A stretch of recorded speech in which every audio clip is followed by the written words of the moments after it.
Hello বন্ধুরা, আসসালামু আলাইকুম। পাপড়ি মাশরুম অ্যান্ড অ্যাগ্রো ফার্মের পক্ষ থেকে সবাইকে শুভেচ্ছা।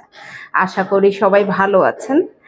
একজন শ্রদ্ধেয় উদ্যোক্তা জানতে চেয়েছেন, মাশরুম যেহেতু কাঁচা পণ্য, তাই কোনো কেমিক্যাল অথবা কীটনাশক ব্যবহার করে সংরক্ষণ করা যায় কিনা।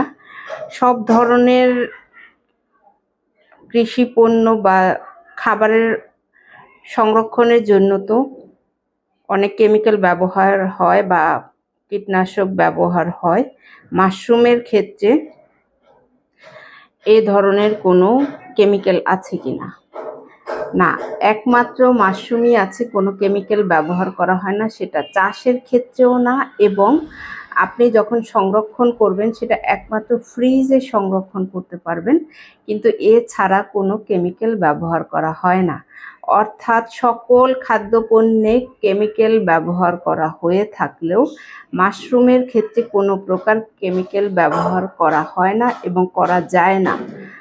অর্থাৎ একমাত্র মাশরুমই আছে যেটা সম্পূর্ণ ভেজাল মুক্ত। অনেক কেমিক্যাল আছে যেটা সংরক্ষণের জন্য করা হয়, কিন্তু কিছু সময়ের পরে সেটার ক্রিয়া থাকে না, অর্থাৎ মানব দেহে কোনো ক্ষতি হয় না। কিন্তু মাশরুমের ক্ষেত্রে কোনো ধরনেরই কোনো কেমিক্যাল ব্যবহার করা হয় না, যার কারণে আপনি যদি ফ্রেশ বিক্রি না করতে পারেন, আপনি শুকিয়ে রাখতে পারেন। শুকিয়ে আবার পাউডার করার সুযোগ আছে, যার কারণে আপনি নির্ভেজাল, বিষমুক্ত অথবা কোনো প্রকার ভেজাল নেই মাশরুমের ক্ষেত্রে। এটা যদি আপনি বিজনেসের ক্ষেত্রে লস মনে করেন, সেক্ষেত্রেও কিছু করার নেই। আপনি শুকিয়ে বিক্রি করতে পারবেন বা পাউডার করে বিক্রি করতে পারবেন। আশা করি ভিডিওটি দেখে আপনি নিজেও জানতে পারবেন এবং যারা ভোক্তা আছেন তারাও জেনে নিতে পারবেন।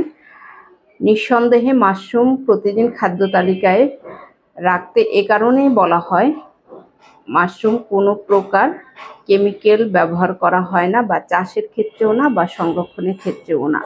আশা করি ভিডিওটি দেখে উপকৃত হবেন। ভালো থাকুন, সুস্থ থাকুন এবং নিজ ঘরে ঘরে মাশরুম চাষ করে নিজের পুষ্টির চাহিদা মিটিয়ে তুলুন। ভালো থাকুন। আল্লাহ হাফেজ।